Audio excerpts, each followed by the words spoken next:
할렐루야. 아멘. 오늘도 이 자리에 난 우리 청년들을 주님의 이름으로 축복합니다. 오늘 우리가 함께 읽은 말씀은 오병이어 사건 이후에 예수님께서 하신 일에 대하여 말씀해 주고 있습니다. 여러분들, 오병이어, 우리가 굉장히 주일학교 때부터 많이 들었던 말씀이고 또 너무나 잘 알고 있는 말씀이기도 합니다. 빈들에서, 아무것도 없는 빈들에서 오병이어, 떡 5개와 물고기 2마리로 몇 명? 네, 몇 명? 네, 몇 명? 5,000명, 5,000명을 먹인 사건이 바로 오병이어 사건이 되는 것이죠. 우리 요한복음 6장 2절과 5절 말씀을 함께 읽어보도록 하겠습니다. 우리 함께 읽을게요. 시작. 따르니 이는 병자들에게 행하시는 표적을 보았음이로라. 예수께서 눈을 들어 큰 무리가 자기에게로 오는 것을 보시고 빌립에게 이르되 우리가 어디서 떡을 사서 이 사람들을 먹이겠느냐 하시니. 아멘. 어떤 예수님의 소문이 굉장히 널리 퍼지게 된 거예요. 그래서 이 병자들에게 행하시는 표적을 보고 많은 사람들이 예수님 앞으로 모이게 되었던 것입니다. 사람들이 예수님 앞에 나오는데 이 사람들이 사실 어떤 목적을 가지고 있었어요. 왜냐하면 예수님에 대해서 많은 소문들을 듣고 온 것이기 때문입니다. 어떤 목적, 특별히 예수님께서 행하시는 어떤 표적, 그것이 나에게도 있을 것이야 라는 기대를 가지고 예수님 앞으로 나오게 됩니다. 그런데 이렇게 예수님 앞에 나오는 사건을 보고 제자들이 굉장히 기대에 부풀어야지 않겠습니까? 그런데 이제 제자 중에 또 몇은 이러한 생각을 했던 거예요. 특별히 오늘 말씀에서는 이 빌립이 이 저녁 시간이 되자, 이제 밥 먹을 시간이 되자 이들을 이제 어떻게 먹여야 되나, 이러한 고민을 하게 된 겁니다. 여러분들, 많은 무리들이 예수님 앞에 어떤 기대를 가지고 나왔어요. 여러분들 한번 생각해 보세요. 굉장히 유명한 의사한테 가도 못 고치는 병이 있고 어떤 해결되지 않는 문제들이 있는데, 그러한 문제를 예수님 앞으로 가면 다 해결받을 수 있다. 특별히 이때 당시에는 예수님을 어떤 메시아라고 생각하는 사람들도 있었지만 그냥 단지 선지자 중에 한 명이다 라고 생각하는 사람들도 있었는데, 이 선지자한테만 갔더니 어떤 나의 문제가 해결되고 나의 질병이 해결되더라. 여러분들 어때요? 이런 얘기를 들으면 굉장히 기대되는 사람, 굉장히 뭔가 나의 문제 어떤 것이라도 가지고 나가고 싶은 그러한 사람이었던 것이지요. 많은 사람들이 예수님의 이 이적과 기적을 보기 위해서 예수님 앞으로 많은 무리, 특별히 오늘 말씀에서 5,000명 가량이 모이게 되었던 거예요. 근데 그때 이들을 먹일 음식이 없었던 것입니다. 여러분들, 놀라운 일들을 척척 행하는, 그렇게 어떤 문제라도 해결하는 그런 예수님인데, 우리에게 정말로 현실적인 이 먹는 문제, 굉장히 우리에게 와닿고 현실적인 문제이지 않습니까? 그러한 것들을 해결해 주지 못한다면, 어떠한 대단한 것들은 다 하는데 우리에게 굉장히 일상적이고 현실적인 부분들을 행하지 못하는 분이라면 아마 조금 분위기가 이상해지고 어떤 제자와 어떤 예수님이 창피를 당할 수도 있는, 그렇게 생각도 할 수 있었을 것이에요. 그래서 빌립은 굉장히 현실적으로 생각을 하게 됩니다. 요한복음에서는 특별히 이 빌립에 대하여 현실적인 말을 말씀해 주는데요. 우리 7절 말씀을 함께 보도록 할게요. 7절입니다. 시작.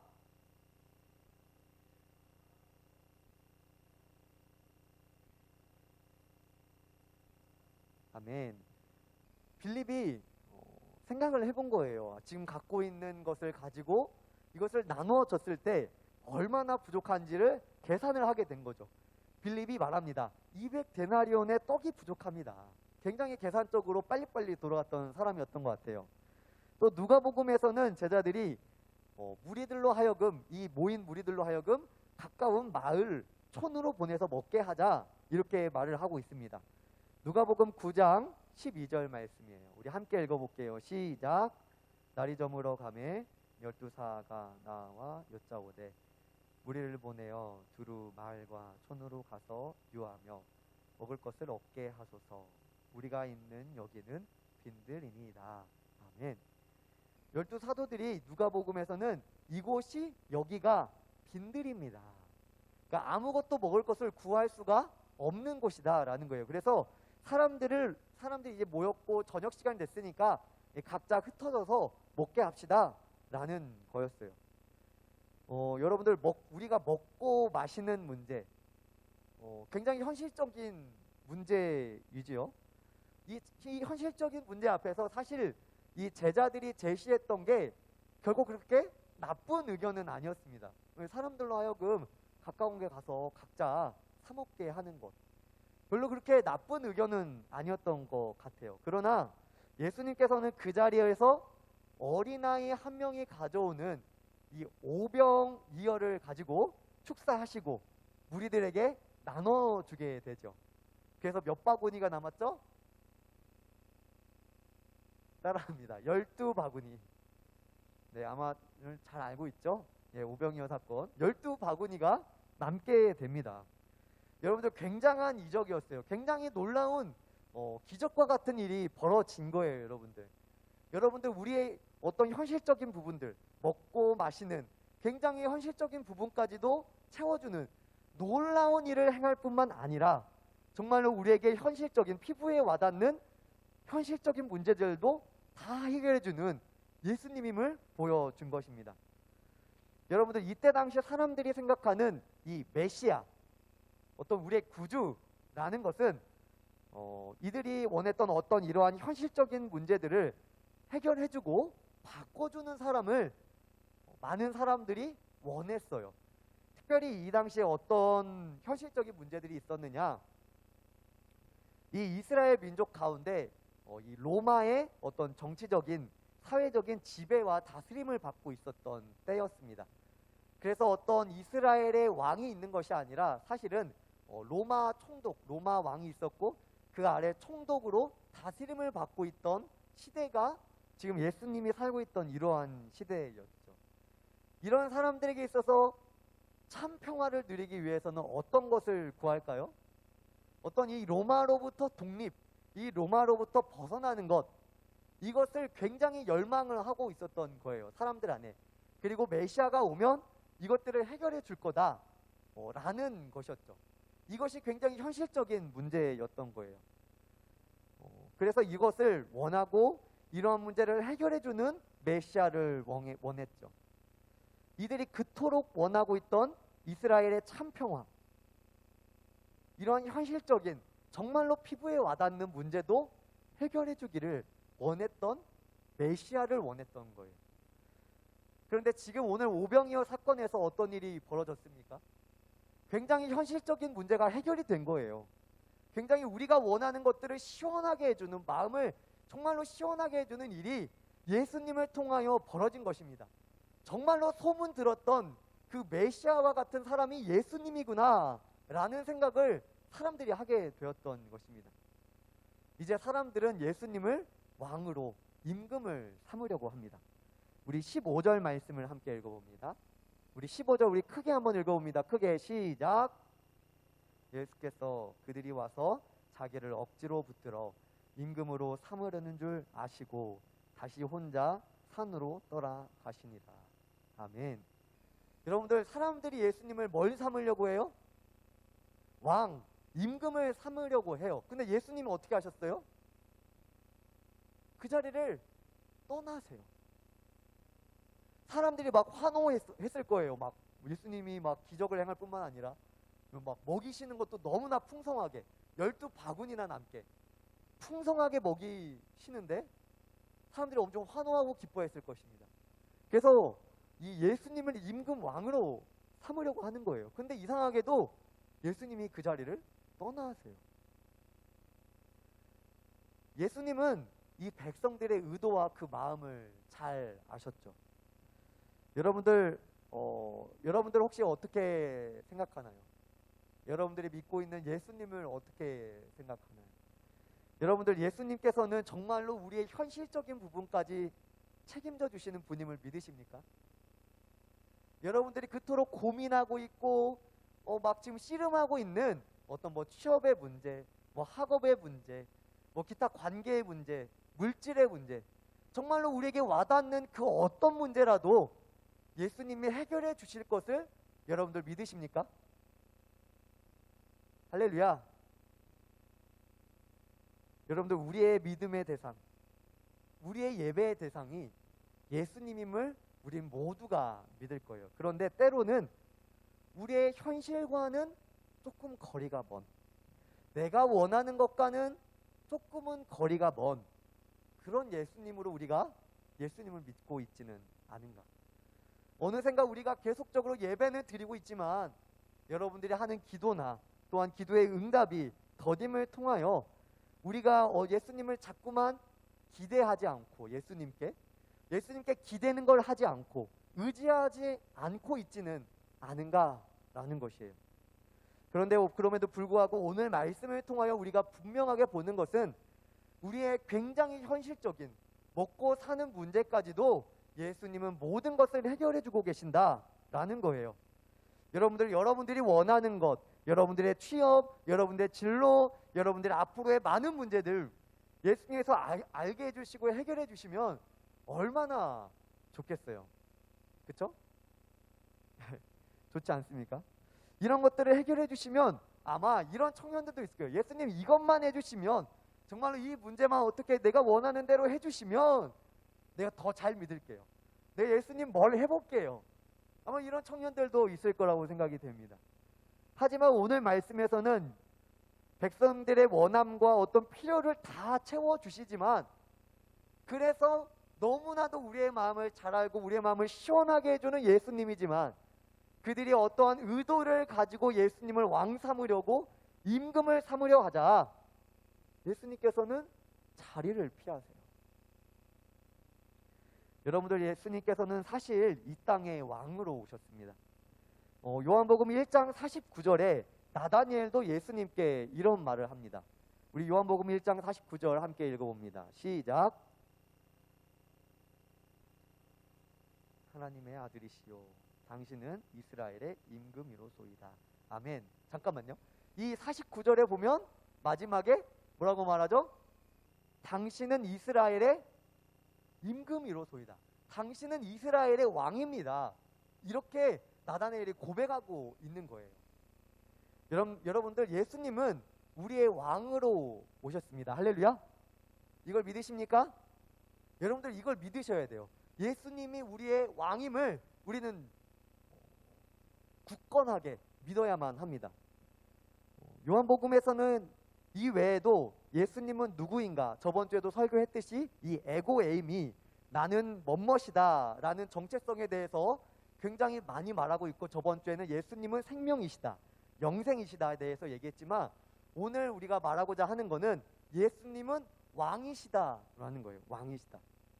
그런데 여러분들, 이 요한복음에서 예수님은 왕이시다, 왕이신 예수님에 대하여 말해주고 있는데, 그럼 예수님께서 왕이 되셔야 되는 거잖아요.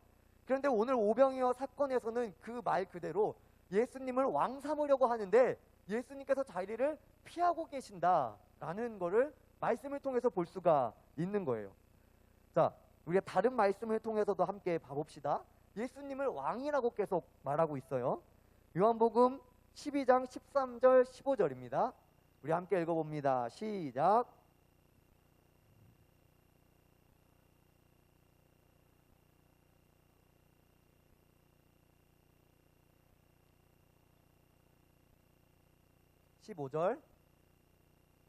우리 15절 읽습니다. 시작. 이는 기록된 바 시온에 따라 두려워하지 말라. 보라, 너희 왕이 나귀 새끼를 타고 오신다 함과 같더라. 아멘. 13절에도 호산나 찬송하리로다. 주의 이름으로 오시는 이 곧 이스라엘의 왕이시여. 15절에도 마찬가지로 두려워 말라. 보라, 너의 왕이 나귀 새끼를 타고 오신다 함과 같더라. 계속해서 너의 왕이 오신다, 너의 왕이 예수님이다, 예수님을 왕으로 찬양하고 있는 것을 요한복음에서 계속 볼 수가 있는 거예요. 특별히 이 예루살렘 성에 입성하시는, 특별히 나귀를 타고 입성하시는 예수님의 이 모습을 보고 스가랴 9장 말씀을 말하게 되는 것이죠. 스가랴 9장 9절입니다. 우리 함께 읽어봅니다. 시작. 시온에 따라 크게 기뻐할지어다. 예루살렘에 따라 즐거이 부를지어다.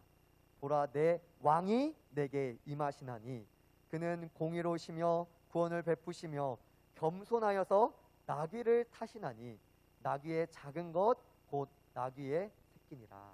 아멘. 할렐루야. 스가랴 9장 9절 말씀, 여러분들 이 요한복음 12장 15절의 이 말씀은 사실 이 스가랴 구약의 선지자의 말씀이 성취되었다라는 것을 확인시켜주는 말씀이에요. 그러니까 굉장히 오래전에 쓰여진 구약의 스가랴 선지자의 말씀인데, 이 요한복음 시대에 예수님이 정말로 나귀를 타고 예루살렘 성에 입성하고 있다, 구약의 말씀을 성취하셨다, 참 메시아다 라는 것을 보여주고 있는 거예요. 예수님께서 겸손의 왕으로 예루살렘 성에 입성하십니다.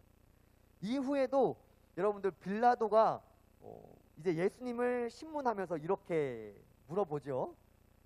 요한복음 18장 37절인데요. 제가 읽어볼게요. 37절 앞부분만. 빌라도가 이르되 그러면 내가 왕이 아니냐? 빌라도가 예수님께 묻는 거예요. 내가 왕이 아니냐? 내가 왕이냐? 하고 물어보는 거예요. 이에 대해서 예수님께서도 이렇게 말씀하세요. 37절 하반절입니다. 우리 함께 읽어봅니다. 시작. 예수께서 대답하시되 내 말과 같이 내가 왕이니라. 내가 이를 위하여 태어났으며 이를 위하여 세상에 왔나니 곧 진리에 대하여 증언하려 함이로라. 무릇 진리에 속한 자는 내 음성을 듣느니라 하신대. 아멘. 여러분들, 예수님께서 말씀하세요. 나는 왕이 되기 위하여 태어났고 왕이 되기 위하여 세상에 왔다라고 말하고 있는 거예요.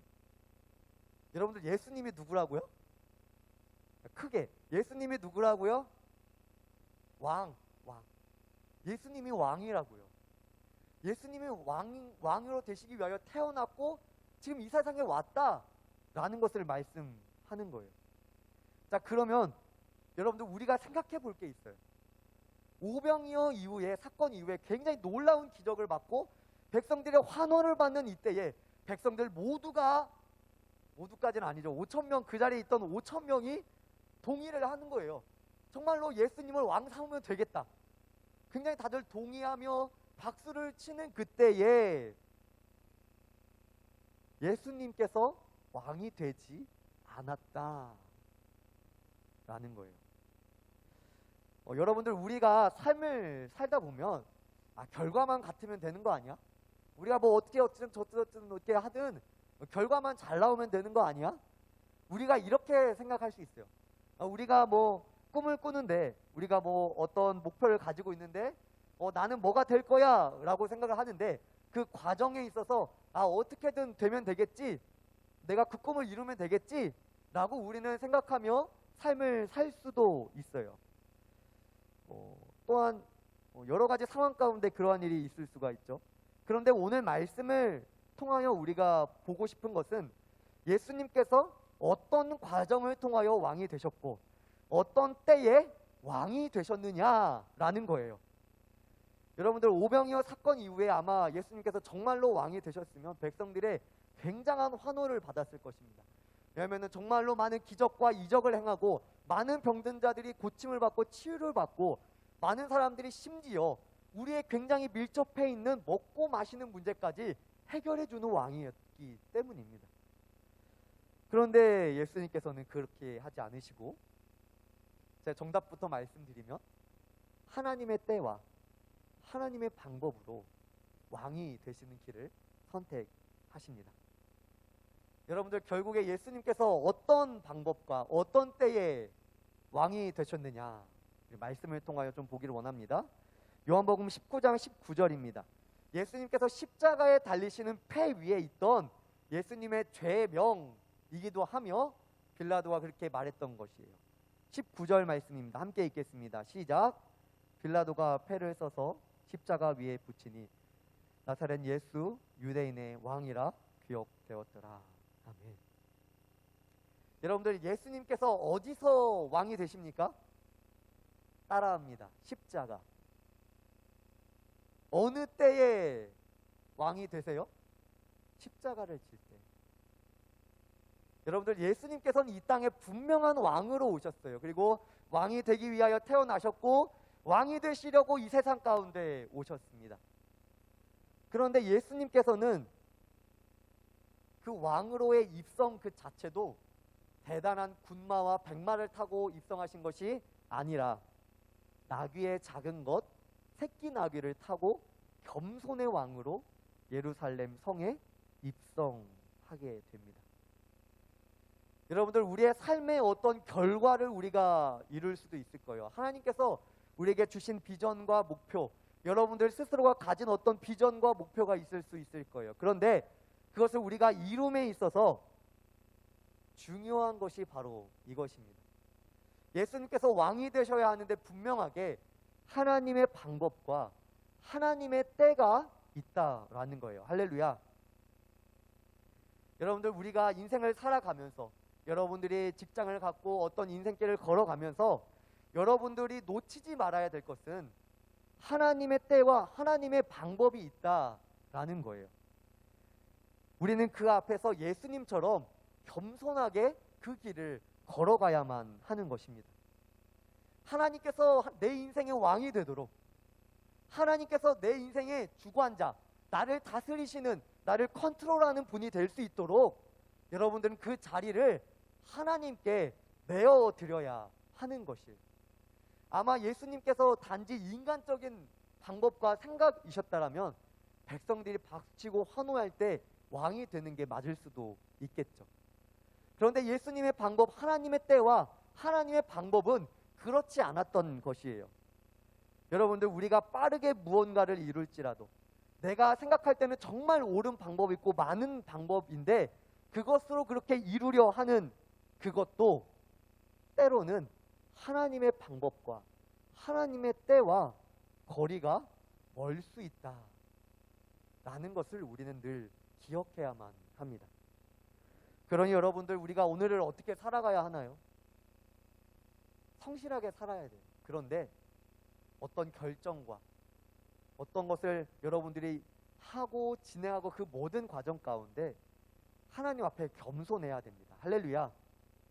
여러분들 하나님 앞에 우리는 겸손해야 돼요. 왜냐하면 여러분들 우리의 왕이 누구예요? 자, 따라합니다. 예수 그리스도. 자, 따라해 볼게요. 나의 왕 예수 그리스도. 한 번 더. 나의 왕 예수 그리스도.